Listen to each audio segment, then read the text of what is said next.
to the lovely Korman Marina. We got in here last night looking for a bit of shelter.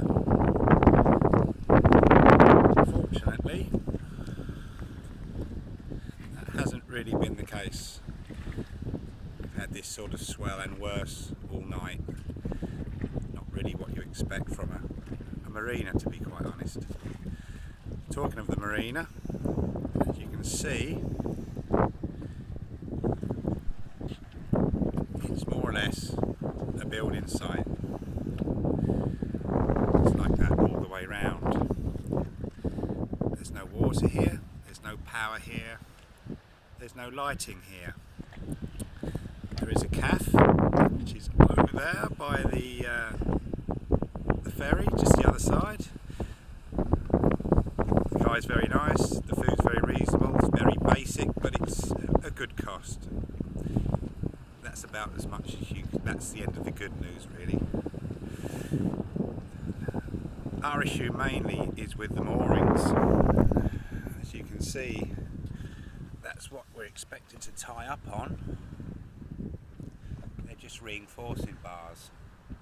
I'll take you up to the port starboard line. Sorry, the stern line. You can see how it's bent over. I'm no expert in metal, but I don't think they're really up for the job. One of the reasons we put 4 lines on, in case we had one of the lines snap or those reinforcing bars go.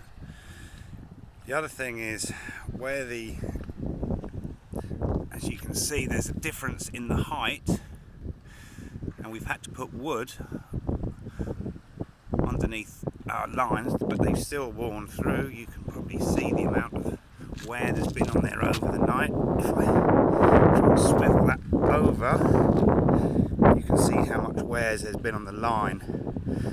Our original mooring straps, which are very good with a fair bit of spring in them, were just too bouncy and they were wearing through.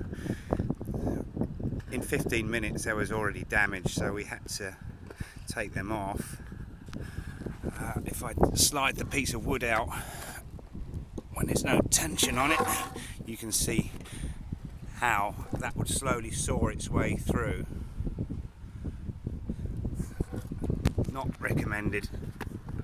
Fortunately, we didn't just tie up and go to the cafe. Oh, let's get this wood under here again. Okay.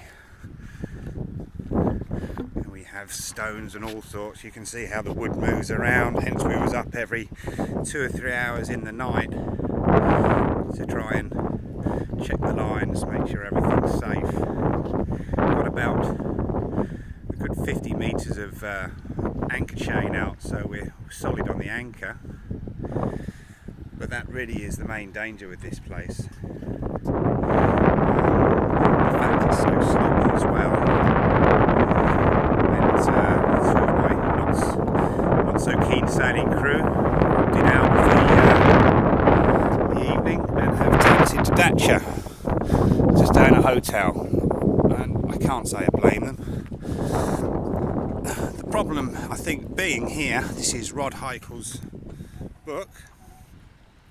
Very good book. It's the 8th edition, revised in 2009, so 4 years down the line.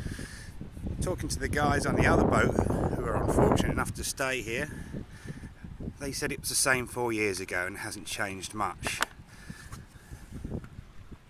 The problem being, I think, is the ferry that was berthed here is now berthed here. And to make life easy for the ferry, they've taken this part of the seawall out, which now encourages a constant swell into the harbour. And we're not blowing hard at the moment. Force 4 westerly. Normally a northwesterly is prevailing winds, which makes it worse. Luckily it's back to westerly, and we've been given a little bit of respite at the moment, but it's still very bouncy. And these lines are taking a lot of punishment.